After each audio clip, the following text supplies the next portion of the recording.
Selamlar dostlar, hoş geldiniz. Yepyeni bir videoyla daha karşınızdayım. Bugün sizlerle Takeda Shingen hakkında konuşacağım. Takeda Shingen süvarinin olmazsa olmaz komutanlarından bir tanesi. Elimden geldiğince sizler için çok kıymetli olduğunu düşündüğüm komutanları çekmeye ve onları paylaşmaya çalışıyorum. Sıra geldi Takeda Shingen'e. Takeda Shingen neden önemli bir komutan olduğunu hakkında konuşalım. Takeda Shingen aslında statları çok yüksek olduğu için, yani saldırı savunma değerleri çok yüksek olduğu için, aynı zamanda beceri hasar düşürme gibi etkilerini falan olmasından dolayı bir komutanın üzerine giydireceğiniz ekipmanlardan daha fazlasını verebilecek bir komutan olmasından dolayı aslında yanına girdiği ikinci komutan olarak çalışmaya başladığı komutanların hepsine bir çağ atlatıyor. Hepsine farklı özellikler katıyor. Hepsiyle farklı kombinler yapabiliyorsunuz. Uyumlu olmadığı bir süvari komutanı yok. Hatta mor süvari komutanlarına bile gerçekten çağ atlatıyor. Bundaki espri de işte verdiği statlar. Bu statları inceleyelim. Etkilerine bakalım. Ne yapıyor, ne ediyor, mekanikleri hakkında birazcık konuşalım. Ondan sonra da buradan kaçalım gidelim.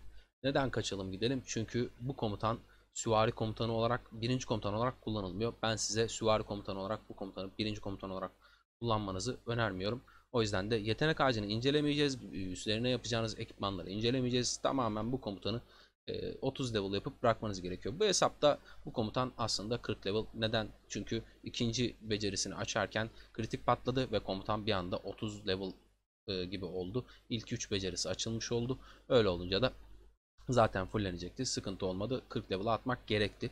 Ama size kesinlikle bu komutanı 30 level olarak kullanmanızı ve ikinci komutan olarak kullanmanızı tavsiye ediyorum.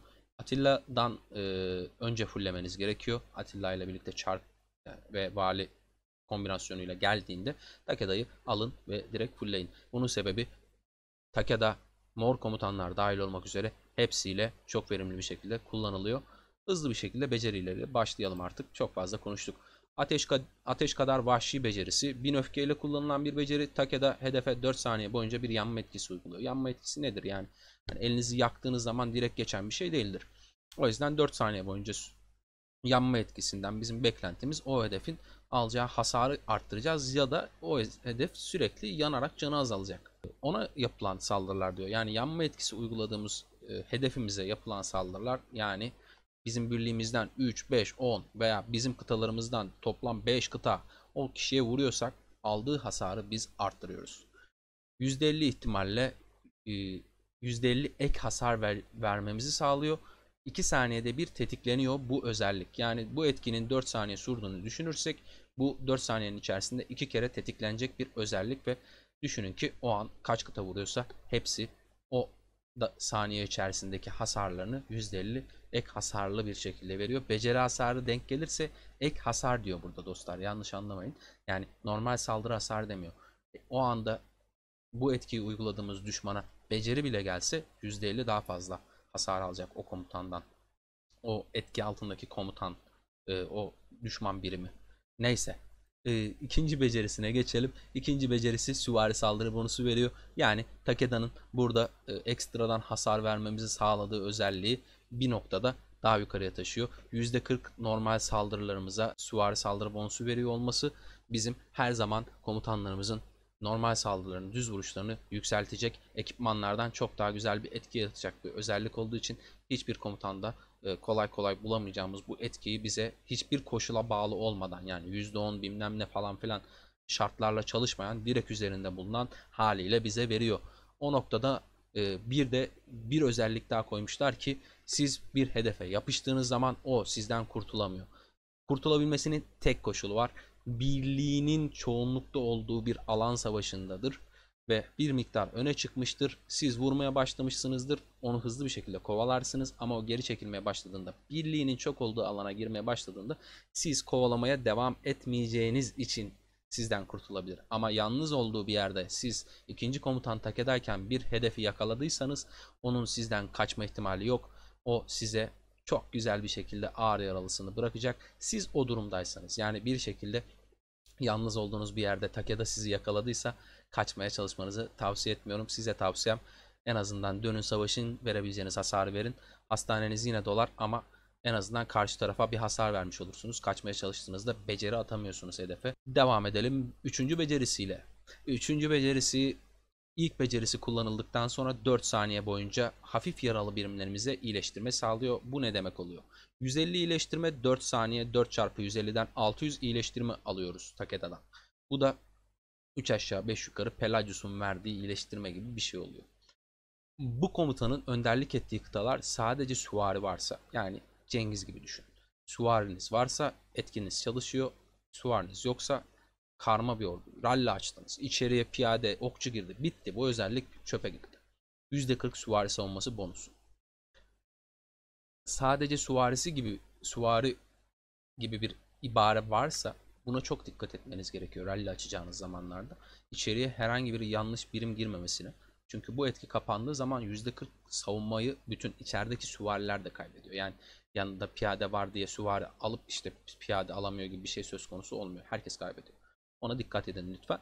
Süvari savunmasına %40 veriyor ve 4 saniyede 600 iyileştirme yapıyor. Bu da yine bir ekipman kombinasyonundan almanızın hani ikinci özelliğinde verdiği %40 saldırısı ve savunmayı da düşündüğümüzde çok zor olduğunu düşünürsek bu komutan bu etkiler sayesinde muazzam işler yapabiliyor. Gelelim dördüncü becerisine. Dördüncü becerisi bize %5 alınan beceri hasarını düşüş sağlıyor. %5 alınan beceri hasarı düşüşü bize ne işe yarar? Mesela Atilla ile rally açtığınızda birisi size counter rally açtığı takdirde, mesela Osiris maçlarında Atilla Takeda rallisine karşı Cengiz YSG rallisi falan açılır Osiris maçlarında. Hızlıca işte eritmemize yardımcı olsun, işte içerideki garnizonla şey olsun diye. O noktada aldığı beceri hasarını düşünerek bir miktar daha tanklık kazanıp size zaman kazandırabiliyor o rally. Onun dışında da işte spamlanmayı engellesin, bir miktar işte stat olsun diye konulmuş bir özellik ve az gibi görünebilir ama kıymetli bir özellik. Az olsaydı Osmanlı medeniyet özelliği %5 beceri hasarı olmazdı veya %5 beceri hasarı vermeye yönelik bir turuncu kolye olmazdı, ekipman olmazdı. Aynı şekilde ilk KVK'da %5 beceri hasarı bonusu veren şehir teması var. Aslında bu sayısal olarak az gibi görünse de çok rallilere falan döktüğünüzde kalabalık kıta kapasitesiyle çıkılmış savaşlarda çok büyük bir etki yaratıyor. Bu neden konulmuş bu komutana? İşte odak alması için konulmuş. Odak aldığı takdirde hemen erimesin diye konulmuş. Yani bir alan savaşında odak alıp çok fazla beceri hasarı alacağınız bir duruma düştüğünüz takdirde bu %5 beceri hasar düşüşü veya ralliniz için aynı şekilde sizin için çok faydalı olacaktır.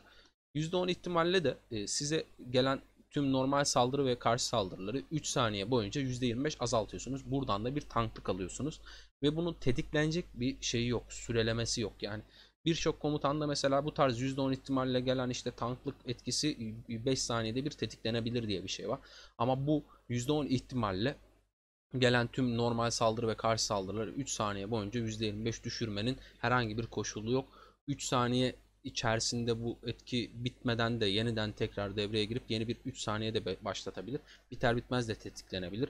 %10 ihtimalli becerilerden korkmayın. Gerçekten alanda çok fazla tetiklenebiliyorlar.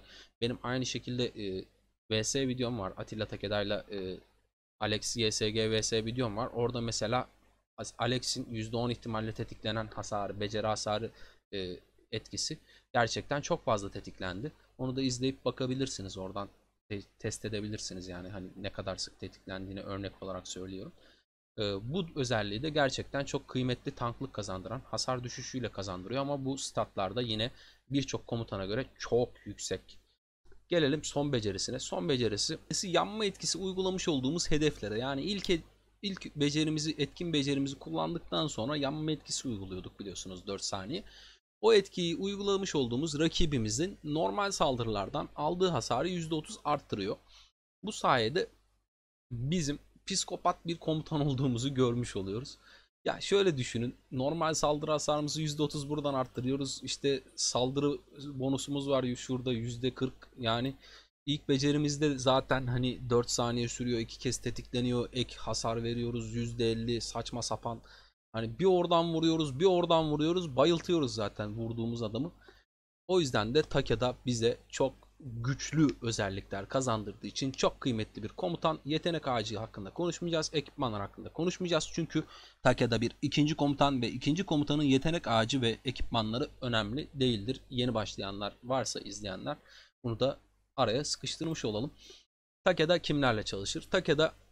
Atilla Takeda zaten biliyorsunuz rallileriyle oyunda ağır yaralı etkisinin hani daha fazla artması, hele ki rallilerin reinforce alması ve savaşın uzun sürmesi sonucunda çok daha böyle psikopat raporların ortaya çıkmasına sebep olan ikili. oyundaki geliş şekli de zaten ikisinin bir arada gelmesi. Kasılma önceliği Takeda'da, çünkü Takeda'ya videosunu yaptığımız Cengiz hakkında bakacak olursak, şimdi Cengiz kırılgan bir komutan demiştik videoda. Çok yüksek hasar var, çok hızlı beceri hasarı atabiliyor ve çok yüksek hasara sahip ama kırılgan. Takeda'yı arkaya koyduğunuzda %40 savunmasını kazanıyor. Artı düz vuruş hasarlarından artış kazanıyor. Bir de işte az önce Takeda'nın baktık, işte beceri hasarını daha az alma etkileri var. İşte 10 ihtimalle tetiklenen normal saldırı ve karşı saldırı hasarının daha az almaları da devreye girince Cengiz'e bir tanklık geliyor. Ve çok yüksek hasarlar çıkartabilen, alanda tutunabilen bir hale geliyor. Ne oluyor? Saladin'le kullandığınızda, yani Cengiz'i daha dengeli bir hale getirirken Saladin'le kullandığınızda Saladin Takeda ikilisi tanka dönüşüyor. Bildiğiniz bir piyade tank kombinasyonu gibi. Yani nedir? Richard şey gibi, Martel gibi böyle bir tanklık elçisi haline dönüşüyor.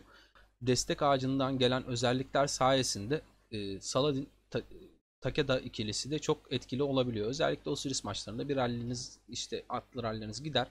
Adamlardan önce yapıyı alırsınız, sonra Saladin Takeda ile bir rally savunursunuz. Genel klasik taktiktir bu.